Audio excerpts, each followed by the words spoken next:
সবাইকে স্বাগত দীপ্ত সংবাদের সাথে রয়েছে দোলা ডলরের। শুরুতেই জানাবো সংবাদ শিরোনাম। বিশ্বকাপ খেলতে ভারত যাচ্ছে না বাংলাদেশ, ভেন্যু পরিবর্তন করলে বিবেচনার আশ্বাস সরকারের। প্রার্থিতা ফিরে পেতে ইসিতে আরও 131 জনের আবেদন, ডিসিএসপির পরিবর্তন চায় জামায়াত। বিজেএমই এর বাইরে থাকা 4 থেকে 500 কারখানার পরিবেশ উন্নত হয়নি, কমছে দর কষাকষির সুযোগ।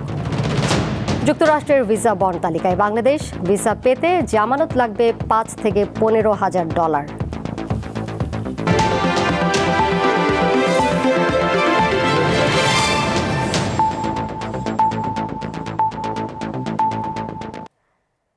খেলোয়াড়দের নিরাপত্তা এবং দেশের সম্মান রক্ষায় আসন্ন টি-20 বিশ্বকাপ খেলতে ভারত যাবে না বাংলাদেশ। বুধবার যুব ও ক্রীড়া মন্ত্রণালয় বিসিবির সাথে জরুরি বৈঠক শেষে এমনটা জানান ক্রীড়া উপদেষ্টা আসিফ নজরুল। তবে ক্রিকেটের সর্বোচ্চ নিয়ন্ত্রক সংস্থা আইসিসি যদি ভেন্যু পরিবর্তন করে শ্রীলঙ্কায় বাংলাদেশের ম্যাচ আয়োজন করে তাহলে চিন্তা করবে বিসিবি।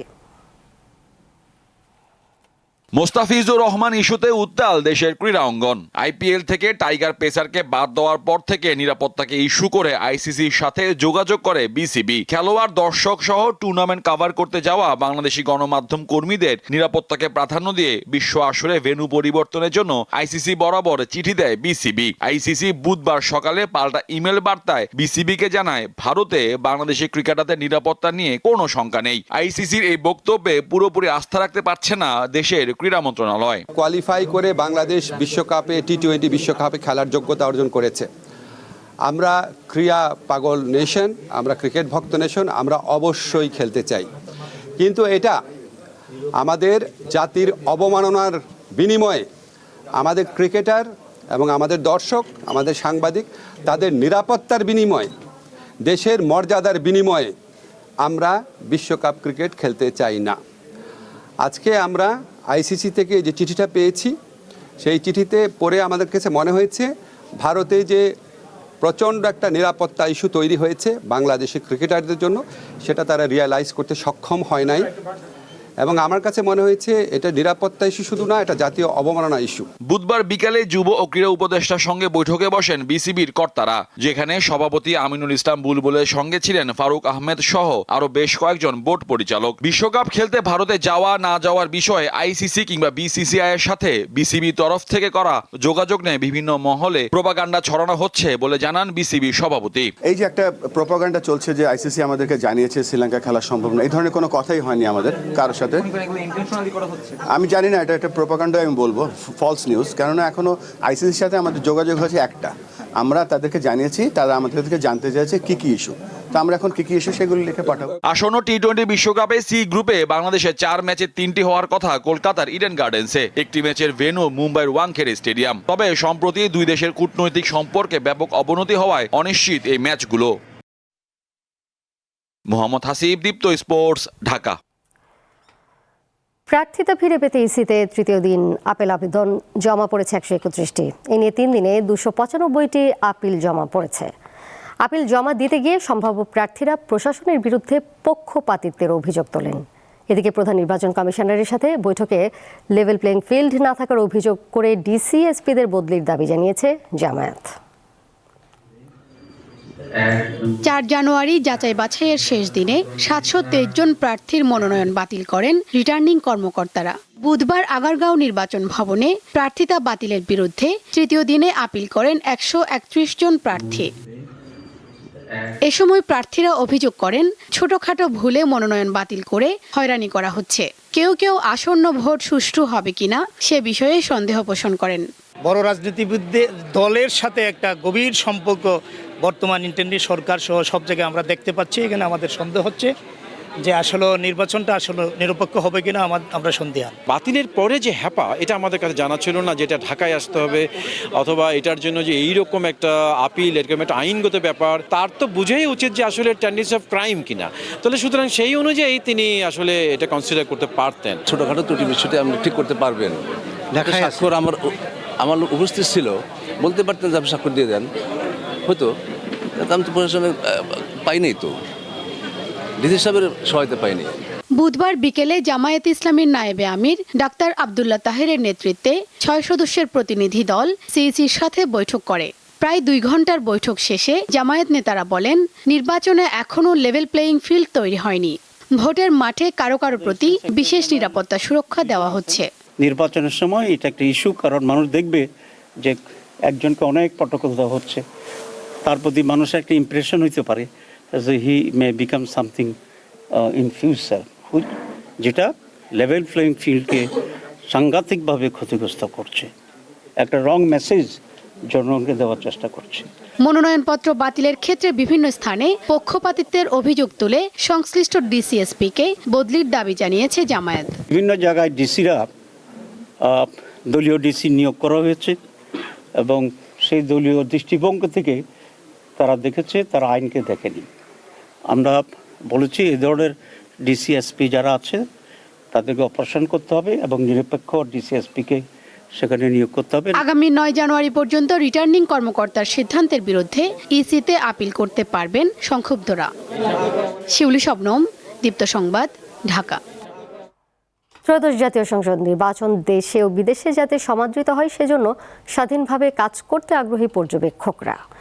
তাদেরকে নির্মোহভাবে কাজ করার আহ্বান জানিয়েছে নির্বাচন কমিশন। বুধবার রাজধানীতে এক অনুষ্ঠানে এসব প্রসঙ্গ উঠে আসে। বুধবার রাজধানীর আগারগাঁওয়ে এনজিও বিষয়ক ব্যুরোর কনফারেন্স হলে এই অনুষ্ঠানের আয়োজন করে বাংলাদেশের নির্বাচন প্রক্রিয়া স্বচ্ছতা, জবাবদিহিতা এবং জন আস্থা বৃদ্ধিতে কাজ করা 27টি সংগঠনের মোর্চা alliance for fair election and democracy. এতে নির্বাচন কমিশনার, বিভিন্ন কূটনৈতিক অঙ্গনের প্রতিনিধি সহ অনেকেই অংশ নেন। আসন্ন নির্বাচনে প্রায় 3000 পর্যবেক্ষক থাকবে বলে জানান বক্তারা। অনুষ্ঠানে অংশ নিয়ে বিদেশিরা বলেন, গণতন্ত্র শক্তিশালী করার অন্যতম মাধ্যম নির্বাচন। এই নির্বাচনে স্বাধীনভাবে কাজ করতে চান তারা।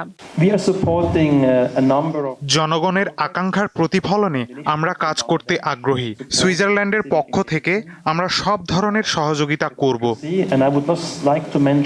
অন্যান্যরা বলেন, আসন্ন নির্বাচনে ডিজিটাল মিডিয়া অনেক গুরুত্বপূর্ণ। এখানকার অপতথ্য যাতে নির্বাচনে ব্যাঘাত না ঘটায় সেদিকে পর্যবেক্ষকদের নজর রাখতে হবে। এখন এই যে ডিজিটাল এরা, এই ডিজিটাল এরাতে নানান ধরনের ফেক নিউজ থাকবে, মিস ইনফরমেশন অ্যান্ড ডিসইনফরমেশন থাকবে। এইগুলার উপরে যদি ভিত্তি করে অবজারভাররা যদি কোনো রিপোর্টিং করেন, তার থেকে মারাত্মক একটি বিশৃঙ্খলা তৈরি হতে পারে।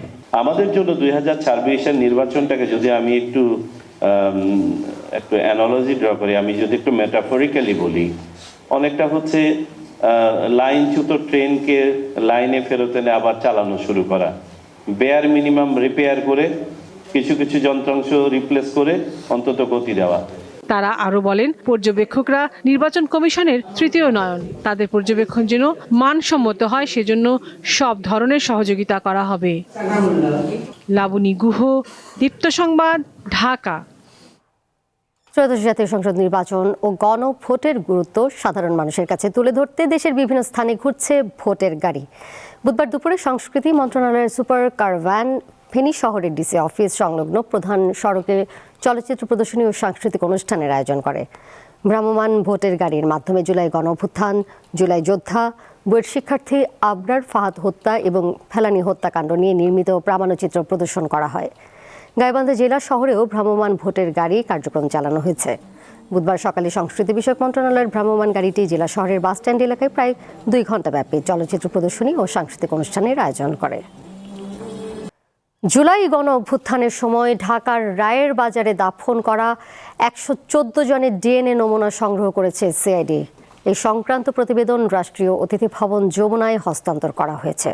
মুক্তিযুদ্ধ বিষয়ক মন্ত্রণালয়ের তত্ত্বাবধানে পরিচালিত এই কার্যক্রমে স্বরাষ্ট্র মন্ত্রণালয় ও স্বাস্থ্য মন্ত্রণালয় সার্বিক সহযোগিতা প্রদান করে। গত 7 ডিসেম্বর থেকে 27 ডিসেম্বর পর্যন্ত এই ডিএনএ নমুনা সংগ্রহ কার্যক্রম পরিচালিত হয়। এর মধ্যে নিজেদের স্বজনের সন্ধানে 9টি পরিবার ডিএনএ নমুনা প্রদান করেছে। পরীক্ষার মাধ্যমে এর মধ্যে 8 জন শহীদের পরিচয় শনাক্ত করা সম্ভব হয়েছে।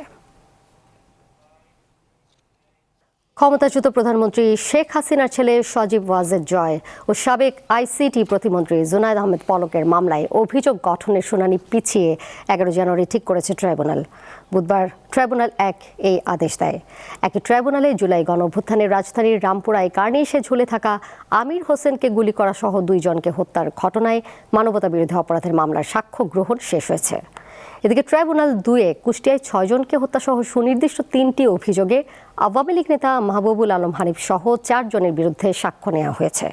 পরবর্তী সাক্ষ্য গ্রহণ 21 জানুয়ারি। এসব মামলায় গ্রেপ্তার 8 আসামিকে ট্রাইব্যুনালে হাজির করা হয়। দেশের পোশাক শিল্পে নিরাপদ কর্মপরিবেশ ও সোশ্যাল কমপ্লায়েন্স প্রতিপালনে অগ্রগতি হয়েছে। বিজিএমইএর প্রায় 90% কারখানায় কর্মপরিবেশ উন্নত হলেও সংগঠনের বাইরে থাকা 4 থেকে 500 কারখানার কর্মপরিবেশ নিশ্চিত করা যায়নি। এতে দর কষাকষির সুযোগ কমে যাচ্ছে বলে মত অর্থনীতিবিদদের। পোশাক খাত নিয়ে 3 পর্বের ধারাবাহিকের আজ রয়েছে শেষ পর্ব। স্মার্ট ও উন্নত দেশের কাতারে যেতে শিল্প কারখানায় শ্রমিকদের নিরাপত্তা খুবই গুরুত্বপূর্ণ। বর্তমানে বিজিএমইএর অধীনে রয়েছে প্রায় 2100 কারখানা। 4 দশকেরও বেশি সময় ধরে এই খাতটি নারীদের জন্য কর্মসংস্থানের বিরাট সুযোগ সৃষ্টি করেছে, যা সমাজের ইতিবাচক পরিবর্তনে বিশেষ ভূমিকা রাখছে। কারখানার কর্মপরিবেশ উন্নত হয় সন্তুষ্ট শিল্প শ্রমিকরা। আমাদের কোনো ঝুঁকি নেই, নিরাপদভাবে কাজে আসতে পারি, আবার যেতেও পারি। এখানে আমাদের ট্রেনিং দেওয়া হয়, অগ্নি নিরাপত্তার জন্য ট্রেনিং দেওয়া হয়। ট্রেনিং থেকে আমরা অনেক কিছু শিখতে পারি। শিল্প মালিকরা বলছেন, নিবন্ধিত কারখানাগুলোর মধ্যে প্রায় 90 ভাগের কর্মপরিবেশ ভালো। বিজিএমইএর মেম্বারদের ক্ষেত্রে বলতে পারি যে আমরা অলমোস্ট সবাই কমপ্লায়েন্ট। আমি 100% কথা বলবো না, 90% মতো আমরা কমপ্লায়েন্ট। ছোট ছোট অনেক ফ্যাক্টরি এবং গায়ে গায়ে লাগানো ফ্যাক্টরি, তো এগুলো তো কমপ্লায়েন্ট না এবং আনসেফ, অফকোর্স আনসেফ আমি বলবো সেই সব ফ্যাক্টরিগুলো। এবং কত পার্সেন্ট আসবে বা কয়টা ফ্যাক্টরি আছে সেটা বলাটা খুব কঠিন, তবে 400-500 তো হবেই। বিশ্লেষকেরা বলছেন, বিজিএমইএ ও বিকেএমইএর বাইরে থাকা 400-500 কারখানার কাজের পরিবেশ উন্নত করা প্রয়োজন। আস্তে আস্তে সবাইকেই এই কমপ্লায়েন্সের মধ্যে আসতে হবে, সেটার কোনো অজুহাত নাই। সেই ক্ষেত্রে তাদের ধরেন যদি কোনো ধরনের ঋণ সুবিধা, ঋণ সহায়তা প্রয়োজন পড়ে, সেটার ক্ষেত্রে সরকার সুবিধা দিতে পারে। এই যারা কমপ্লায়েন্ট হয়নি তাদের পুরো দায়ভারটা কিন্তু এখন নিতে হচ্ছে কমপ্লায়েন্ট ফ্যাক্টরিগুলোর উপরে, এবং ওই যারা অল্প কিছু যে নন কমপ্লায়েন্ট ফ্যাক্টরি আছে তাদের কারণে যে বড় সমস্যা হচ্ছে সেটা হলো আমরা কিন্তু সেরকম দাম পাচ্ছি না। পোশাক খাতের টেকসই উন্নয়নে সংশ্লিষ্ট সকল স্টেক হোল্ডারদের সক্রিয় ভূমিকার উপর জোর দেন বিশ্লেষকেরা। শিল্প মালিকরা বলছেন, বিজিএমইভুক্ত প্রায় 2100 কারখানায় কর্মপরিবেশ নিশ্চিত হলেও এর বাইরে থাকা 4 থেকে 500 কারখানায় এখনও কর্মপরিবেশ নিশ্চিত হয়নি। এগুলোর ব্যাপারে সরকারকে আরও মনোযোগী হওয়ার পরামর্শ দিচ্ছেন বিশেষজ্ঞরা। শাহরিয়ার ইমন, দীপ্ত সংবাদ, ঢাকা। যুক্তরাষ্ট্রে ভ্রমণের ক্ষেত্রে নতুন আর্থিক বাধ্যবাধকতা জারি করেছে দেশটি। মার্কিন সরকারের হালনাগাদ ভিসা বন্ড তালিকায় বাংলাদেশের নাম অন্তর্ভুক্ত করায় এখন থেকে নির্দিষ্ট ক্ষেত্রে দেশটির ভিসা পেতে সর্বনিম্ন 5 থেকে সর্বোচ্চ $15,000 জামানত দিতে হবে। আগামী 21 জানুয়ারি থেকে এই নিয়ম কার্যকর হচ্ছে। যুক্তরাষ্ট্রে ভ্রমণের পরিকল্পনায় এবার নতুন হিসাব যুক্ত হলো বাংলাদেশিদের জন্য। ভিসা পেলেই আর নিশ্চিন্ত যাত্রা নয়, বরং নির্দিষ্ট ক্ষেত্রে গুনতে হবে বাড়তি হাজার হাজার ডলার। এর ফলে মার্কিন ভিসা পেতে আর্থিক ও প্রশাসনিক জটিলতা আরও বাড়ল। 6 জানুয়ারি ভিসা বন্ডের আওতায় থাকা দেশগুলোর হালনাগাদ তালিকা প্রকাশ করে যুক্তরাষ্ট্রের পররাষ্ট্র মন্ত্রণালয়। নতুন এই তালিকায় বাংলাদেশ সহ মোট 38টি দেশের নাম যুক্ত করা হয়েছে। নিয়ম অনুযায়ী এসব দেশের নাগরিকদের যুক্তরাষ্ট্রের ভিসা পেতে ফেরতযোগ্য জামানত দিতে হবে 5, 10 ও 15,000 মার্কিন ডলার। আবেদনকারীর ব্যক্তিগত পরিস্থিতি, ভ্রমণের উদ্দেশ্য এবং ভিসা ইন্টারভিউয়ের মূল্যায়নের ভিত্তিতে সংশ্লিষ্ট কর্মকর্তা এই অঙ্ক নির্ধারণ করবেন। তালিকায় বাংলাদেশ ছাড়া দক্ষিণ এশিয়ার দেশগুলোর মধ্যে রয়েছে নেপাল ও ভুটান। সবচেয়ে বেশি রয়েছে আফ্রিকার দেশ। Angola, Botswana, Zambia, Zimbabwe, Uganda ও নাইজেরিয়া সহ বেশ কয়েকটি দেশ। রয়েছে কিউবা ও ভেনেজুয়েলার নামও। ভিসার জন্য আবেদনকারী যোগ্য বিবেচিত হলেই যে এই বন্ড দিতে হবে এমন নয়। কনসুলার অফিসার চাইলে আবেদনকারীর ক্ষেত্রে এই শর্ত আরোপ করতে পারবেন। তবে কনসুলার অফিসার নির্দেশনা দেওয়ার আগে কোনো অর্থ জমা না দেওয়ার জন্য সতর্ক করা হয়েছে। মার্কিন পররাষ্ট্র মন্ত্রণালয়ের হালনাগাদ তথ্যে এই নতুন দেশগুলোর তালিকা ও কার্যকর হওয়ার তারিখ প্রকাশ করা হয়েছে। বাংলাদেশের ক্ষেত্রে এই নিয়ম আগামী 21 জানুয়ারি থেকে কার্যকর হবে। যুক্তরাষ্ট্রের দাবি, এই পাইলট প্রোগ্রামের মূল উদ্দেশ্য হল ভিসার মেয়াদ শেষ হওয়ার পর যারা অবৈধভাবে সে দেশে থেকে যান তাদের নিরুৎসাহিত করা। মূলত যেসব দেশের নাগরিকদের যুক্তরাষ্ট্রে গিয়ে ফিরে না আসার হার বেশি, সেসব দেশকেই এই তালিকার অন্তর্ভুক্ত করা হয়েছে। ইশরাত সুমা, দীপ্ত বার্তা কক্ষ। জগন্নাথ বিশ্ববিদ্যালয় কেন্দ্রীয় শিক্ষার্থী সংসদ জকসু নির্বাচনে এখন পর্যন্ত 30টি কেন্দ্রের ফলাফল ঘোষণা করা হয়েছে। বাকি রয়েছে 9টি কেন্দ্র। ঘোষিত ফলে এতে ভিপি পদে শিবির সমর্থিত প্যানেলের রিয়াজুল পেয়েছেন 4005 ভোট। নিকটতম প্রতিদ্বন্দ্বী ছাত্রদল সমর্থিত প্যানেলের একেএম রাকিব পেয়েছেন 3509 ভোট। জিএস পদে 4110 ভোট পেয়ে এগিয়ে রয়েছেন শিবির প্যানেলের আব্দুল আলিম আরিফ। সহ সাধারণ সম্পাদক পদেও একই প্যানেলের মাসুদ রানা 3559 ভোট পেয়ে এগিয়ে রয়েছেন। এর আগে মঙ্গলবার সকাল 9টায় শুরু হয়ে বিকাল 3টা পর্যন্ত জকসু ও হল সংসদ নির্বাচনের ভোট গ্রহণ করা হয়। রাজধানীর পান্থপথে দুর্বৃত্তের গুলিতে ঢাকা মহানগর উত্তর স্বেচ্ছাসেবক দলের সাবেক সদস্য সচিব আজিজুর রহমান মুসাব্বির নিহত হয়েছেন। বুধবার রাত 8:30টায় গ্রিন রোড এলাকায় গুলিবিদ্ধ হন মুসাব্বির। সেখান থেকে পান্থপথের বিআরবি হাসপাতালে নেওয়া হলে চিকিৎসক তাকে মৃত ঘোষণা করেন। ঢাকা মহানগর পুলিশের তেজগাঁও বিভাগের এডিসি ফজলুল করিম গণমাধ্যমকে জানিয়েছেন, স্টার কাবাবের পাশের ওই গলিতে দুজনকে গুলি করে দুর্বৃত্তরা। স্বেচ্ছাসেবক দলের নেতা আজিজুর রহমান মারা গেছেন। তার সঙ্গে থাকা আবু সুফিয়ানকে ঢাকা মেডিকেল কলেজ হাসপাতালে ভর্তি করা হয়েছে। সুফিয়ান কারওয়ান বাজার ভ্যান মালিক সমিতির সাধারণ সম্পাদক। অতীতের মতো আরেকটি পাতানো নির্বাচনের শঙ্কা প্রকাশ করেছেন জামায়াতের নায়েবে আমির সৈয়দ আবদুল্লাহ মোহাম্মদ তাহের। তিনি জানান, এ ধরনের পাতানো নির্বাচন দেশকে আবারও ধ্বংসের দিকে নিয়ে যাবে। বুধবার সকালে রাজধানীতে জামায়াতের আমিরের রাজনৈতিক কার্যালয় ইউরোপীয় ইউনিয়নের প্রতিনিধিদের সঙ্গে বৈঠক শেষে ব্রিফিংয়ে এই শঙ্কা প্রকাশ করেন তিনি। জামায়াতের এই নেতা আরও বলেন, তাদের দল ক্ষমতায় গেলে সব রাজনৈতিক দলগুলোর সাথে সমন্বয় করে সরকার গঠন করা হবে।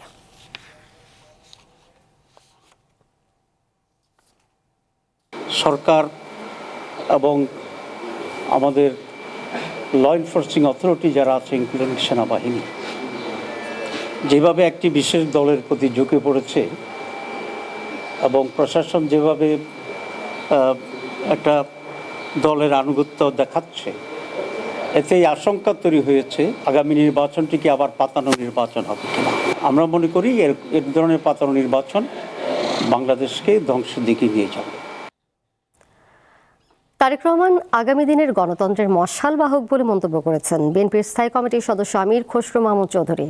বুধবার খালেদা জিয়ার স্মরণে জাতীয় প্রেস ক্লাবে জিয়া পরিষদ আয়োজিত শোক সভা ও দোয়া মাহফিলে তিনি কথা বলেন। আমির খসরু বলেন,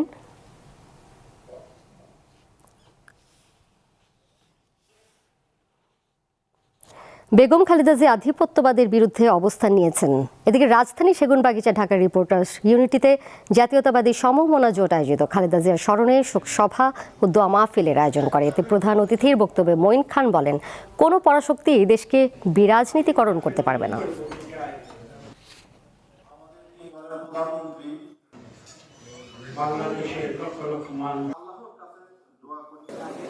গণতন্ত্রের যে মশাল শহীদ জিয়া হাতে নিয়েছিলেন, সেই মশাল বেগম খালেদা জিয়া দীর্ঘ সময়ে সেই মশাল বহন করেছে গণতন্ত্র। She is the torch bearer of democracy. She is the torch bearer of democracy. সেই মশাল তারেক রহমানের হাতে তুলে দিয়েছে। এখন গণতন্ত্রের টর্চ বেয়ারার হচ্ছে তারেক রহমান সাহেব। দীর্ঘ 19 বছর পর 11 জানুয়ারি বগুড়া সফরে যাচ্ছেন বিএনপির ভারপ্রাপ্ত চেয়ারম্যান তারেক রহমান। তার আগমনের খবরে বগুড়া জেলা ও আশপাশের এলাকায় বিএনপির নেতাকর্মীদের মাঝে ব্যাপক উৎসাহ উদ্দীপনা বিরাজ করছে। সর্বশেষ 2006 সালের 24 ডিসেম্বর গিয়েছিলেন বগুড়ায়। 19 বছর পর পৈতৃক নিবাসে ফিরছেন বিএনপির ভারপ্রাপ্ত চেয়ারম্যান তারেক রহমান। প্রিয় নেতাকে বরণ করতে এখন উৎসবের আমেজ বগুড়ায়। এটিকে ঐতিহাসিক সফর হিসেবে দেখছেন তৃণমূলের নেতাকর্মীরা। আনন্দ এবং এই আনন্দের বহিঃপ্রকাশ ভাষায় এটা প্রকাশ করা যাবে না। যদিও দেশ নেত্রী চলে গেছে আমাদের ছেড়ে, এটা আমাদের শোকের, আমাদের বগুড়ার গর্ব ছিল, এটা আমরা শোকে স্তব্ধ। সেই মুহূর্তে আমাদের অ্যাক্টিভ চেয়ারম্যান বগুড়াতে আসছে, এরা আমরা আনন্দিত। সব জায়গা থেকে নেতাকর্মী ইনশাল্লাহ বগুড়াতে আসবে এবং উৎসবমুখর পরিবেশে সবাই তারেক রহমানকে বরণ করবে। জেলা বিএনপির কার্যালয়কে সাজানো হচ্ছে নতুন রূপে। বিশেষভাবে প্রস্তুত করা হচ্ছে তারেক রহমানের নির্ধারিত বসার কক্ষটি। সফরের দ্বিতীয় দিন 12 জানুয়ারি তিনি বিএনপির চেয়ারপারসন ও সাবেক প্রধানমন্ত্রী বেগম খালেদা জিয়ার আত্মার মাগফিরাত কামনায় দোয়ায় অংশ নেবেন। আমাদের সেন্ট্রাল স্কুল মাঠে আমাদের গণদোয়ার আয়োজন আছে। তিনি 11 তারিখ নাইট হল করবে, 12 তারিখে গণদোয়ায় অংশগ্রহণ করবে। গণদোয়া শেষে তিনি ফিরে যাবেন আবু সাইদের কবর জিয়ারতের জন্য। 1.5 যুগেরও বেশি সময় পর সামনে থেকে তারেক রহমানকে দেখার সুযোগ পেয়ে আবেগে আপ্লুত সাধারণ মানুষ। নির্বাচনকে সামনে রেখে এই সফর বগুড়ার রাজনীতিতে এক নতুন অধ্যায় সূচনা করবে বলে মনে করছেন অনেকে। আমরা বগুড়ার মানুষ, তাকে পাওয়ার জন্য অনেক খুশি, আমরা অনেক গর্বিত। একটা ছেলে ওনার মার জন্য আমার হাজবেন্ড কান্দে, এখনো কান্দে। দীর্ঘদিন প্রবাসে ছিল, প্রবাসে থাকার কারণে মানুষের প্রতি একটা যে স্পৃহা কিংবা তার প্রতি একটা ভালোবাসা, এটা অ্যাকচুয়ালি হয়ে বেড়ে গেছে। মহা আনন্দের দিন আমাদের আসবে, আমরা তাকে শুভেচ্ছা জানানোর জন্য প্রস্তুতি নেব এবং রেডি হয়ে থাকবো। এবারের নির্বাচনে বগুড়া 6 ও ঢাকা 17 আসন থেকে অংশ নিচ্ছেন তারেক রহমান। সাদিয়া চৌধুরী, দীপ্ত, বার্তা কক্ষ। দেশের উত্তর ও উত্তর পশ্চিমাঞ্চলের বিভিন্ন জেলার উপর দিয়ে মৃদু থেকে মাঝারি ধরনের শৈত্যপ্রবাহ বয়ে যাচ্ছে, যা আরও কয়েকদিন অব্যাহত থাকতে পারে বলে জানিয়েছে আবহাওয়া অধিদপ্তর। বুধবার সকাল 9টায় নওগাঁয় সর্বনিম্ন তাপমাত্রা পরিমাপ করা হয় 6.7 ডিগ্রি সেলসিয়াস, যা চলতি শীত মৌসুমে সর্বনিম্ন। উত্তরের অন্যান্য জেলার মধ্যে রাজশাহীতে সর্বনিম্ন তাপমাত্রা রেকর্ড করা হয় 8 ডিগ্রি সেলসিয়াস, কুড়িগ্রামে 8.5, গাইবান্ধায় 9.2, দিনাজপুরে 8.7 ও সিরাজগঞ্জে 8.3 ডিগ্রি সেলসিয়াস। এছাড়া ভোলায় 8.4 ডিগ্রি ও হবিগঞ্জে সর্বনিম্ন 11 ডিগ্রি সেলসিয়াস তাপমাত্রা রেকর্ড করা হয়। শীতের জন্য মানুষ তো উঠতে পারতেছে না, প্রচন্ড ঠান্ডা, সংসার চালাতে সমস্যা, বিভিন্ন কাজের সমস্যা। ও দৌড়ে না, এই কারণে বিছানগুলো নষ্ট হয়ে যাচ্ছে। প্রচুর ঠান্ডা পড়তে আছে, ঠান্ডা লাগে তো মনে হচ্ছে আমরা গতনে বাইরে নন, কি করুন, বাইরের দায়িত্বে বাইরে দিতে হয়। বিত্তবান আছেন সমাজের বা রাষ্ট্রের যারা দায়িত্বে আছেন, তারা যেন এই বিষয়টা চিন্তা করেন এবং তাদেরকে শীতবস্ত্র প্রদান করে। আন্তর্জাতিক প্রসঙ্গ, ভেনেজুয়েলার প্রেসিডেন্ট ও তার স্ত্রীকে আটকের পর এবার দেশটির জ্বালানি তেল নেয়ার ঘোষণা দিয়েছেন মার্কিন প্রেসিডেন্ট ডোনাল্ড ট্রাম্প। সামাজিক যোগাযোগ মাধ্যম ট্রুথ সোশ্যালে মঙ্গলবার এই ঘোষণা দেন তিনি। পোস্টে ট্রাম্প জানান, মার্কিন কর্মকর্তাদের সঙ্গে ভেনেজুয়েলার বর্তমান অন্তর্বর্তী সরকারের মতৈক্য হয়েছে। প্রথম চালান হিসেবে ভেনেজুয়েলা থেকে অন্তত 3 থেকে 5 কোটি ব্যারেল তেল যুক্তরাষ্ট্রে পাঠানো হবে। যুক্তরাষ্ট্রে পৌঁছানোর পর আন্তর্জাতিক বাজারে প্রচলিত মূল্য অনুযায়ী এই তেল বিক্রি করা হবে। এ বিষয়ে যুক্তরাষ্ট্রের জ্বালানি সম্পদ মন্ত্রীকে পরিকল্পনা বাস্তবায়নের নির্দেশ দেওয়া হয়েছে। নাম প্রকাশ না করার শর্তে এক মার্কিন কর্মকর্তা সিএনএনকে জানান, ভেনেজুয়েলার অন্তর্বর্তী সরকার যুক্তরাষ্ট্রে তেল পাঠাতে রাজি হয়েছে এবং এরই মধ্যে কাজও শুরু হয়েছে।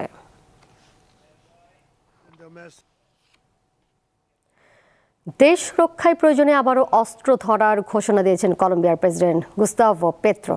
যুক্তরাষ্ট্রের প্রেসিডেন্ট ডোনাল্ড ট্রাম্পের সম্ভাব্য সামরিক অভিযানের হুমকির বিপরীতে এই হুঁশিয়ারি দেন তিনি। মঙ্গলবার সামাজিক যোগাযোগ মাধ্যম এক্সে দেওয়া পোস্টে পেত্রো জানান, যুক্তরাষ্ট্র যদি তাকে বা তার দেশকে লক্ষ্য করে কোনো সামরিক হামলার সিদ্ধান্ত নেয়, তবে তিনি সশস্ত্র প্রতিরোধে নামতে বাধ্য হবেন। পোস্টে তিনি মাদক পাচার দমনে নিজের সরকারের গৃহীত পদক্ষেপ তুলে ধরেন। জনগণের বিপুল জনসমর্থন পুষ্ট কোনো প্রেসিডেন্টকে গ্রেপ্তারের চেষ্টা করা হলে তা দেশ জুড়ে গণ অভ্যুত্থানের জন্ম দেবে বলেও মন্তব্য করেন কলম্বিয়ার প্রেসিডেন্ট।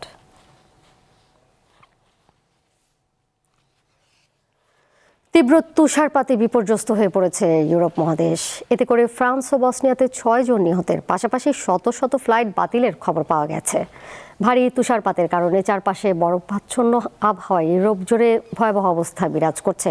ফ্রান্সের বিভিন্ন অঞ্চলে সড়ক দুর্ঘটনায় 5 জন এবং বসনিয়া ও হার্জেগোভিনার রাজধানী সারায়েভোতে তুষারের ভারে গাছ ভেঙে পড়ে এক নারীর মৃত্যু হয়েছে। এছাড়া দেশটির 96টি জেলার মধ্যে 38টিতেই তুষারপাতজনিত কমলা সতর্কতা সংকেত জারি করা হয়েছে। অন্যদিকে ফ্রান্স এবং নেদারল্যান্ডসের প্রধান আন্তর্জাতিক বিমানবন্দরগুলোতে শতাধিক ফ্লাইট বাতিল করা হয়েছে। এতে করে ইউরোপের বিভিন্ন দেশের বিমানবন্দরে আটকা পড়েছেন হাজার হাজার যাত্রী। এর সাথে শেষ করব দীপ্ত সংবাদ। যাবার আগে শিরোনামগুলো জানিয়ে দিব আরও একবার। বিশ্বকাপ খেলতে ভারত যাচ্ছে না বাংলাদেশ, ভেন্যু পরিবর্তন করলে বিবেচনার আশ্বাস সরকারের। প্রার্থিতা ফিরে পেতে ইসিতে আরও 131 জনের আবেদন, ডিসিএসপির পরিবর্তন চায় জামায়াত। বিজিএমইএর বাইরে থাকা 4 থেকে 500 কারখানার পরিবেশ উন্নত হয়নি, কমছে দর কষাকষির সুযোগ। যুক্তরাষ্ট্রের ভিসা বন্ড তালিকায় বাংলাদেশ, ভিসা পেতে জামানত লাগবে $5,000 থেকে $15,000।